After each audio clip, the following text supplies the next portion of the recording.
Ayer hablábamos con Diana Arias, escritora y periodista, respecto de la inmigración que prácticamente construyó desde los cimientos el país que hoy conocemos, aquella que llegó desde Europa, desde la desposeída y desclasada Europa a fines del siglo XIX y principios del siglo XX. Llegaban con una mano atrás y otra adelante, barcos enteros, de personas sin nada, con lo opuesto, viniendo a hacer lo que sea, un mundo nuevo. También con lo opuesto llegan hoy, desde el África, senegaleses, marfileños, guineanos, el África profunda, el África subsahariana, que es uno de los rincones del mundo que más sufre las condiciones que impone hoy el capitalismo a nivel planetario. Y esas personas buscan su destino aquí, en lugares tan lejanos, en culturas tan diferentes, en donde lo primero que reciben como comunicación es tal vez el rechazo, la indiferencia, el hecho de tener un color de piel no acostumbrados a ver nosotros, los argentinos, los del Cono Sur en general, y chocan contra esa barrera cultural, etnográfica, lingüística. Sin embargo, las vicisitudes, las necesidades, los empujan a seguir. Y allí los tenemos a ellos, senegaleses, guineanos, marfileños, vendiendo en las calles, tratando de sobrevivir, tal vez de juntar unos mangos, que para nosotros son chirolas, son pocos pesos, pero tal vez para ellos son realmente una fortuna, que luego tal vez enviarán de la manera en que puedan a sus familiares, a sus seres queridos que han quedado en sus patrias de origen. Fíjense todo lo doloroso que estamos describiendo en un puñado de palabras. El desarraigo, la discriminación, la falta de laburo, en fin, muchísimas cosas que ocurren con una comunidad que crece. Senegaleses en la ciudad de La Plata. Cada vez son más, cada vez están más presentes en nuestra comunidad y se fortalecen. ¿De qué manera? La mejor forma de acercarnos, de conocernos, es con los censos. Y se está realizando en la ciudad de La Plata un censo justamente de senegaleses. Lo lleva adelante en la práctica la gente de la Defensoría del Pueblo de la provincia de Buenos Aires. Y uno de ellos, que está en contacto todos los días, o los días en que se realiza esta práctica, es Jerónimo Guerrero Iraola, quien ya está en contacto con nosotros.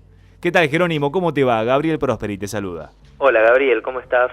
Muy bien, muy bien. Bueno, en realidad interesado y sorprendido por este censo, sorprendido gratamente, porque creo que es una de las formas más importantes y más concretas que tenemos de acercarnos a esta comunidad de inmigrantes, el hecho de conocerlos en profundidad, y el censo supongo que sirve para ello, ¿no? Ese es el objetivo central.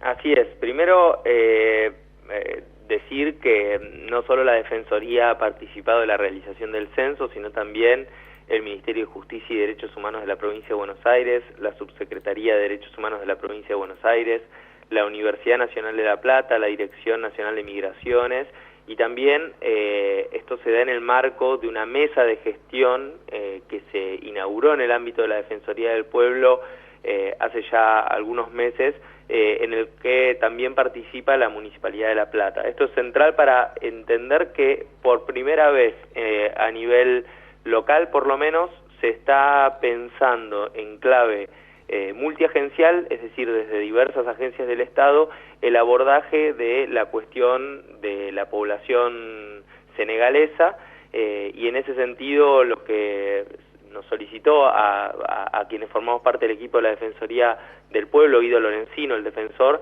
es que trabajáramos para conocer, en primer término, acercarnos, saber, tratar de primero erradicar los prejuicios, los prejuicios no en tanto cuestión negativa, sino los juicios a priori que uno puede llegar a tener sobre la situación por la cual están atravesando muchísimas personas, sino justamente a partir del conocimiento de los datos empezar a pensar cómo generar políticas de ampliación de derechos, cómo generar intervenciones y capacidades estatales tendientes a ampliar los derechos de esa población. Y así estamos, el censo ya está culminando, la verdad que fue un proceso increíble, no solo desde la colaboración de los organismos públicos, que estuvimos trabajando por la noche, porque el censo se llevó adelante a partir de las 9 de la noche, que es el horario donde podíamos encontrar a los miembros de la comunidad en sus casas, sino también por la concepción, por el buen clima que primó y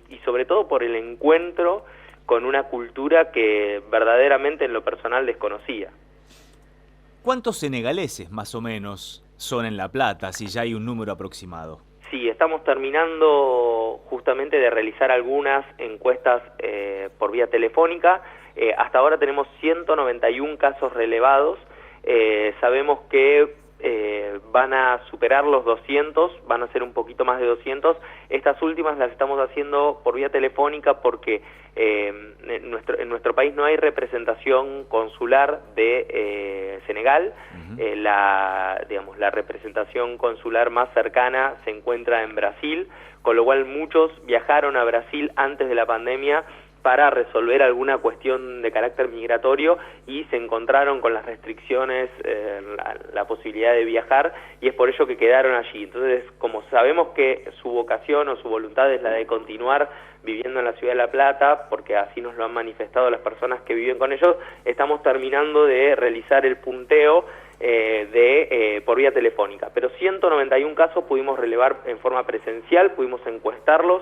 El procedimiento no solo contó con la activa participación de los organismos que ya te comenté, sino también con 6 miembros de la comunidad que nos acompañaron y además oficiaron de intérpretes, porque aquí hay un primer dato interesante que la verdad yo lo desconocía hasta tanto haber tomado contacto con esta cuestión, que es que la mayoría de los miembros de la comunidad hablan Wolof, que es el idioma que justamente hablan y en el cual leen y escriben. Aquellos que terminaron el secundario saben también hablar francés, porque Senegal fue colonia francesa, y muchos hablan o están aprendiendo a hablar el idioma español. Así que ha sido desde lo comunicacional una experiencia bastante compleja, porque lógicamente no hablábamos francés y tampoco Wolof, con lo cual allí hubo una primera barrera que pudimos sortearla muy bien gracias a la presencia activa de los miembros de la comunidad que oficiaron de intérpretes. ¿Los senegaleses son mayoría en cuanto a la comunidad africana que habita en La Plata? A ver, ahora vamos a cotejar en función de la comunidad cerrada los datos que con digamos, el aglomerado Gran La Plata del INDEC. Vamos a ir viendo cómo esa comunidad, digamos, impacta en términos poblacionales. Cuestiones muy interesantes que hay que tener en cuenta y que nosotros estamos proponiendo. Estamos ahora procesando los datos, estamos comenzando a elaborar el informe que se presentará, si no me equivoco, el día 21 de diciembre. La mayoría profesa la fe musulmana. Esto es un dato interesante para empezar a pensar cómo nos relacionamos desde un Estado, que el Estado argentino, si bien la Constitución dice que sostendrá el culto católico, es un Estado que está abierto a la multiplicidad religiosa, a la multiplicidad étnica, pero que tiene un alto componente laico. Y sin embargo, una de las cosas que hemos visto, que por lo menos a nosotros llamó la atención, estamos comentándolo para ver cómo lo incluimos en el informe, es que la fe en la comunidad musulmana es ordenadora de la vida, es un parámetro a partir del cual se ordena la existencia, se ordena la vida, se ordenan las experiencias, con lo cual ahí hay algo que nosotros vamos a proponer para revisar desde el Estado, que tiene que ver con, bueno, cómo se interactúa desde una experiencia más laica con una tradición en lo que concierne a la fe que es muy marcada. Bueno, esas son las cuestiones que fueron saliendo y que nos parecen sumamente interesantes. ¿Vienen solos o en familia?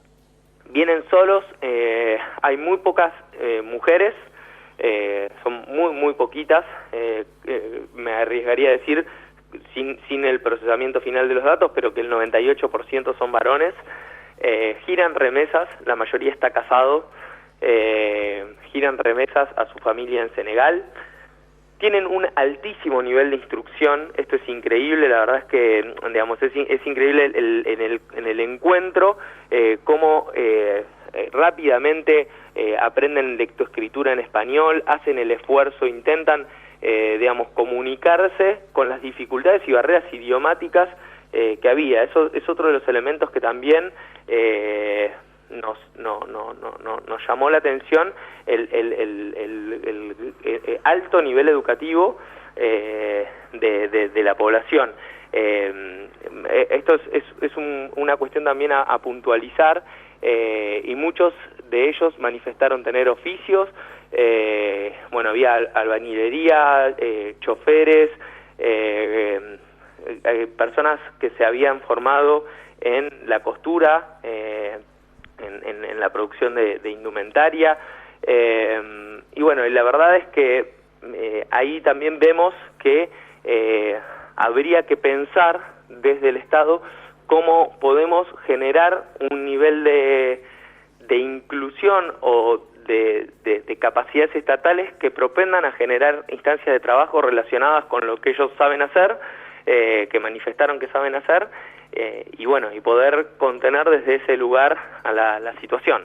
Seguramente les dan información cuando viene un censista de lo que ellos quieren informar y se guardan muchísima más de la que denotan. Pero en función de ello y a la lectura que se puede hacer de esas comunicaciones que tienen, ¿cómo llegan? ¿Quién los trae? ¿Cómo dicen Argentina es mi destino? ¿Tienen libre albedrío o no? A ver, la verdad es que a la pregunta ¿quién los trae? Nosotros podríamos contestar que vienen o llegan a Argentina más en relación a una cadena de rumores, en relación a que aquí hay oportunidades. Todos manifestaron que les gusta mucho el país, les parece un país tranquilo, les parece un país que ofrece oportunidades, y esto también es interesante el contraste, ¿no? Mientras desde muchos ámbitos se promueve una idea de que es un país que está perdido, para mucha gente es un país que ofrece oportunidades. Y esto es interesante. Luego hay un fuerte lazo comunitario, digamos, ellos viven en comunidad, digamos, comparten las viviendas que alquilan, pudimos entrar, pudimos conocerlas, o se percibe un enorme nivel de solidaridad entre ellos en relación a la organización de las tareas como la cocina. Vos pensá que nosotros comenzábamos a censar a partir de las 9 de la noche, con lo cual en muchas ocasiones llegábamos y estaban cocinando o por comer. En una oportunidad estaba jugando Boca y estaban reunidos alrededor del televisor, eran 8 personas que compartían una vivienda, estaban viendo el partido de Boca. Digamos, todas las cuestiones de ordenamiento de la vida se viven fuertemente en comunidad. Eso también es llamativo porque uno obviamente no está acostumbrado a ver esos lazos comunitarios más allá de ciertos lazos de vecindad que se pueden llegar a tener, pero digamos, medio que la lógica de ciudad tiende a tornarnos más individualistas, más cerrados hacia adentro, ¿no? A la vida en el núcleo más íntimo de la familia. En ellos no, se ve una enorme fuerza comunitaria que obviamente se percibe no solo en la organización de las tareas a partir de las cuales obtienen el sustento económico, que es en su gran mayoría la venta ambulante, sino también en relación a, como decía, la organización de las tareas cotidianas. La verdad es que fue muy interesante ver eso, es muy interesante ver que la organización es en función de tratar de garantizar mejores condiciones para las personas que quedaron en Senegal, con lo cual el trabajo es la primera fuente de ordenamiento de la vida, y luego los lazos comunitarios que entre ellos logran forjar para llevar adelante la cotidianidad. Ellos están en medio de insertos en una organización, evidentemente comercial, que es la venta ambulante. ¿Cuánto es el ingreso aproximado que tienen por ello? Bueno, nosotros no preguntamos específicamente por eso porque el censo estaba orientado más que nada a ver a qué se dedicaban, pero sobre todo a resolver la cuestión migratoria. Nosotros queríamos saber, o el censo apuntaba principalmente a ver cuál era el estatus o situación migratoria, porque obviamente nuestro país es un país que ofrece digamos, muchísimas posibilidades para la erradicación, para la obtención de la ciudadanía plena, pero en el momento en el que comienzan determinadas irregularidades, y esto sí lo hemos visto y es uno de los puntos que tenemos que empezar a pensar y que calculo que va a ser una de las principales conclusiones del censo, es cuando se ingresa en forma irregular o al no haber representación consular en Argentina, empiezan determinados problemas que terminan dificultando el procedimiento. Es decir, Argentina es un país que en términos migratorios, más allá de la experiencia 2015-2019, que hubo una enorme retracción por vía de decreto de la Ley Nacional de Migraciones, y esto lo han puntualizado distintos organismos, entre ellos organismos propios del Sistema Interamericano de Promoción y Protección de los Derechos Humanos, pero digo, la ley que se sancionó durante la última década, la Ley Nacional de Migraciones, es una ley de avanzada, es una ley que promueve los derechos de las personas migrantes y que genera muchísimas facilidades para la obtención de la ciudadanía. En ese sentido, lo que tenemos que puntualizar es que si bien ese procedimiento, como digo, es laxo, tiene muchísimas facilidades, en el momento en el que uno, digamos, comete alguna irregularidad o se genera alguna situación de irregularidad en lo que concierne al ingreso, que puede ser por múltiples cuestiones, empiezan las dificultades, porque ya resolver o subsanar esa irregularidad es muchísimo más difícil y obviamente pasa a ser una limitación para la obtención de la ciudadanía. Bueno, una de las cosas que apreciamos es que vamos a tener surge una cuestión en relación a este último punto.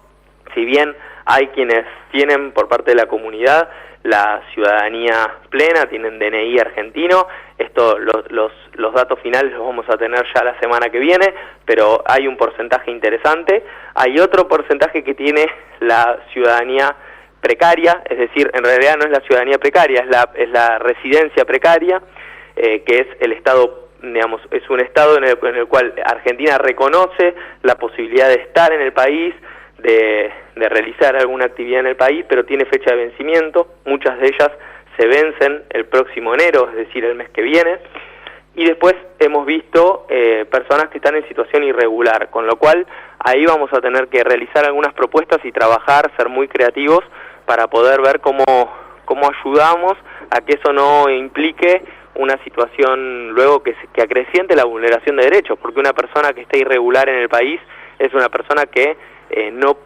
difícilmente pueda gozar de los derechos que están consagrados, y eso obviamente desde la Defensoría del Pueblo nos preocupa.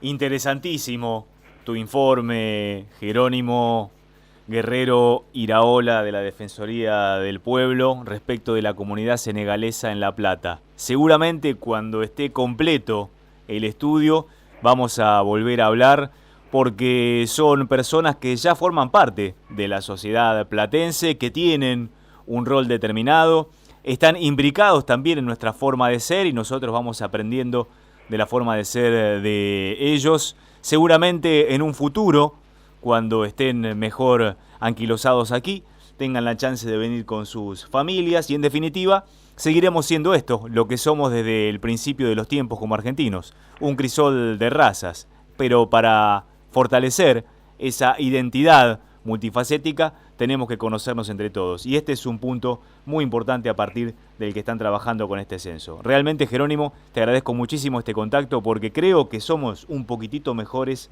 con respecto a lo que nos estás diciendo. Muchísimas gracias, y es importante tratar de eliminar la discriminación, tratar de eliminar la xenofobia y tratar de estar abiertos y abiertas a conocer otras culturas. La verdad es que es enriquecedor y creo que vamos a ser mejores como sociedad si podemos ponernos momentáneamente en el lugar de los otros. Jerónimo Guerrero Iraola, de la Defensoría del Pueblo de la provincia, aquí en Próspera Mañana.